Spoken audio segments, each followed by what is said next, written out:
Chá Comigo, um podcast de Tsering Paldron.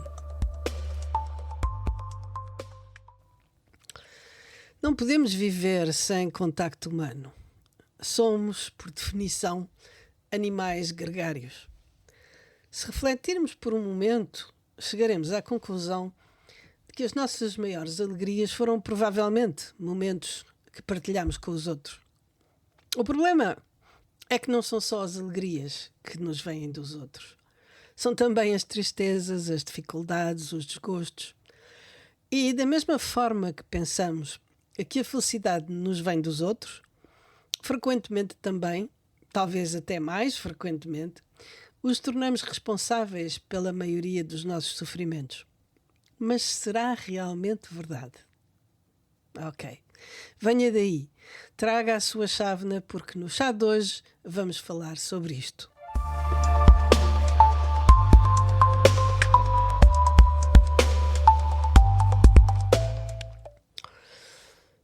Vivemos num mundo cheio de conflitos, em todo o lado e a todas as escalas. E na maioria dos casos, sobretudo em relação ao que vemos nos noticiários ou mesmo entre as pessoas que nos rodeiam, há pouco ou nada que possamos fazer. Nós próprios já estivemos, ou até estamos neste momento, envolvidos em algum conflito com alguém. E por isso sabemos como é desagradável, como é tão doloroso às vezes. No episódio anterior falámos de abrir mão, de deixar ir. E isso pode ser muito útil aqui. Porque na nossa visão das coisas estamos sempre a tornar os outros responsáveis, tanto pela nossa felicidade como por muito do nosso sofrimento. E quando surge um conflito, pensamos, é por causa daquela pessoa. E parece evidente, não? Se aquela pessoa não tivesse dito aquilo, se eu tivesse respondido, se ela ou ele fosse diferente, eu não estaria a sentir isto. Mas será mesmo assim? Obviamente ninguém é perfeito e todos cometemos erros. Mas quando nos fixamos nos erros dos outros, isso não soluciona o nosso problema. Porque não podemos mudá-los. Não podemos mudar as pessoas. Acho que todos nós, num momento ou noutro, já tentámos, não? Por isso é que a abordagem do Buda é radical. E ela diz, só podermos mudar-nos a nós mesmos. Ninguém disse que era fácil. Mas pelo menos é possível. E depois, que outra solução temos nós? Ok, vamos lá começar a desembaraçar este novelo.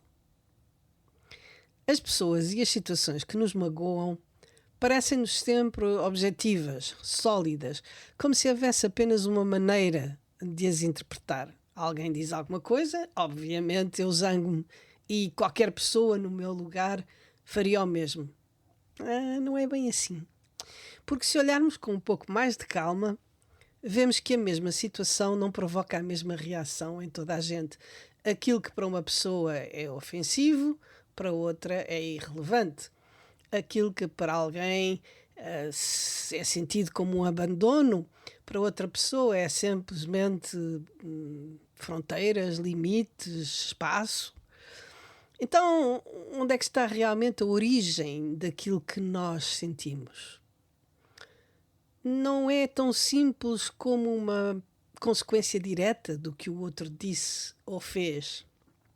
Há sempre uma leitura, uma interpretação pessoal, um movimento interno que dá forma à nossa experiência. E esse movimento é muito antigo e pertence-nos. Todos nós temos aquilo que poderíamos dizer padrões, formas habituais de sentir, de pensar, de reagir. Não quer dizer que sejam intrínsecas, são condicionamentos, mas têm aí um poder imenso, sobretudo por nós não os reconhecermos. Alguns desses condicionamentos foram-nos transmitidos pelos educadores, os pais e por aí fora.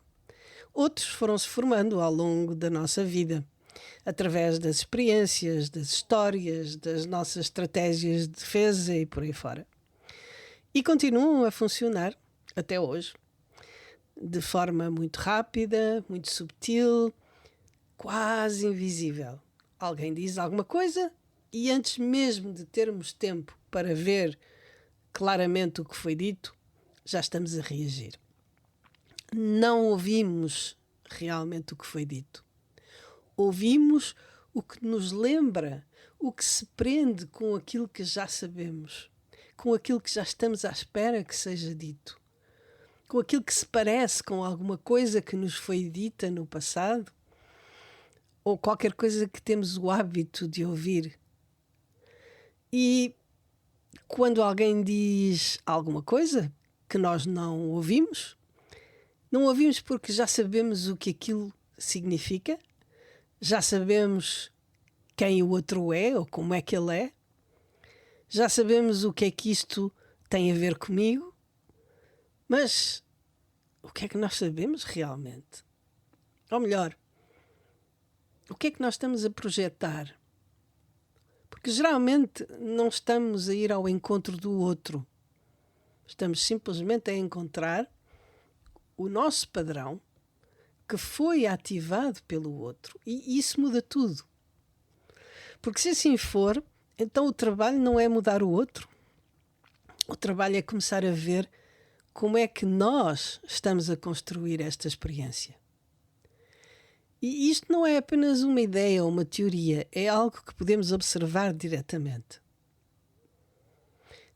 Por exemplo, um pequeno exercício. Da próxima vez que surgir algum desconforto, em vez de irmos imediatamente para o ele fez, ela disse, isto é injusto, podemos parar um instante e perguntar muito simplesmente: o que é que está a acontecer em mim neste momento? Não para fazermos uma psicanálise, uma análise detalhada de tudo o que está a acontecer, mas para criar este contacto, este momento em que nos apercebemos de como é que nós estamos a reagir. Há uma contração, há uma expectativa que não foi correspondida, há uma necessidade de sermos reconhecidos, respeitados, vistos. E como é que a partir daí o outro está a ser interpretado, o outro e aquilo que ele está a dizer ou a fazer. E pouco a pouco começamos a ver que não reagimos apenas ao que acontece, aliás, muito pouco ao que realmente acontece.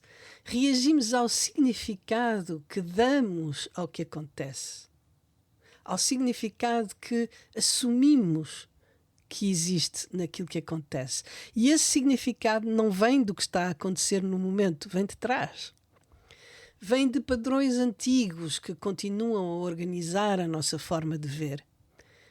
É aqui que podemos falar de karma. Não da maneira como as pessoas normalmente falam, achando que karma é aquilo que nos acontece. Mas de karma não como algo misterioso, não como um destino fixo que nos traz certas pessoas ou situações, mas como uma tendência pessoal, um condicionamento, uma forma de ver, de sentir e de reagir que se repete. E que ao repetir-se, cria uma sensação de continuidade. Às vezes damos por nós ou outras pessoas a dizerem: é sempre assim comigo, passa sempre o mesmo, as pessoas fazem-me sempre isto, acabo sempre neste tipo de situação. Mas o que é isto? Ou será que é sempre a mesma coisa, ou será que é sempre a mesma forma de interpretar, a mesma forma de nos posicionarmos? Se olharmos com honestidade, vemos que muitas vezes é apenas o mesmo padrão interior a encontrar novos rostos. E às vezes eu digo-me que isto é ainda um pouco mais assustador, porque às vezes eu pergunto-me se ao agirmos de acordo com os nossos padrões, não estamos, na verdade, a provocar no outro um comportamento específico. Algo que ela desconhecia nela própria, algo que nunca se tinha manifestado, porque não somos entidades fechadas, mas campos de possibilidades fluidos. Nunca teve a sensação de que certas pessoas ativam o melhor que há em si e outras o pior? E todos podemos ter esse efeito uns nos outros. E isto pode não ser muito confortável de se reconhecer, mas é importante. Porque é mais fácil pensar que o problema está lá fora, que são os outros. Mas ao mesmo tempo, se fosse o caso, não haveria nada a fazer, porque, como eu já disse e como todos nós já tentámos, não é possível modificar ninguém, mudar ninguém. Por isso, ao mesmo tempo, o facto desta mudança só poder acontecer dentro de nós dá-nos uma imensa liberdade, porque se aquilo que temos que mudar não está no outro, então não dependemos dele. Não precisamos que a outra pessoa mude para que algo se alivie. O ponto não é culpar-nos, nem dizer isto é tudo criação minha. Isso seria apenas só mais uma ideia. O ponto é ver como participamos, como entramos na experiência, como a construímos momento após momento. E nesse reconhecimento algo começa a abrir. Não é que deixemos de sentir, continuamos a sentir, mas já não estamos tão presos à história. Já não precisamos de reagir imediatamente. Há um pequeno espaço. E nesse espaço há uma escolha. Não uma escolha determinada, ou uma escolha forçada, ou uma escolha pré-estabelecida, mas uma abertura. Talvez possamos não responder logo. Talvez possamos escutar melhor. Talvez possamos simplesmente deixar passar. E às vezes isso é suficiente. Curiosamente, quando deixamos de tentar mudar o outro, a relação muda. Não porque o outro se transformou, mas porque deixamos de o fixar numa imagem, porque o libertamos do nosso próprio padrão. E há, portanto, mais leveza, mais espaço para que o encontro seja um encontro e não a repetição de um padrão. Isto também não é algo que fazemos uma vez e está resolvido. É um processo. É um reconhecimento que vai acontecendo cada vez que algo se ativa. Cada vez que há um aperto, uma reação, uma história a formar-se, algo que nos lembra algo do passado. E de cada vez há a possibilidade de ver um pouco mais cedo, um pouco melhor, um pouco mais claro. Até que pouco a pouco vamos percebendo algo muito simples. Nunca foi sobre o outro. O outro apenas toca em algo que já está aqui. E quando isto é visto com alguma gentileza, com alguma sensibilidade e sem julgamento, algo relaxa. Os encontros continuam, as diferenças continuam, as situações continuam, mas já não têm o mesmo peso, já não definem tanto. E começamos a viver com um pouco mais de espaço e um pouco mais de liberdade. E até talvez com um pouco mais de curiosidade. Porque, claro, cada um de nós tem que fazer este trabalho. Os outros, nós. Mas, em vez de nos perguntarmos porque é que isto me está a acontecer, começamos a sentir o que é que isto me está a mostrar. E isto muda tudo. Não é sobre o outro, mas também não é contra o outro. É simplesmente ver como a experiência se forma. E nesse ver há uma libertação muito libertadora. Sem esforço, muito discreta, mas tremendamente real e transformadora. Até ao próximo chá e espero que este nosso chá de hoje tenha tido alguma utilidade. Até breve!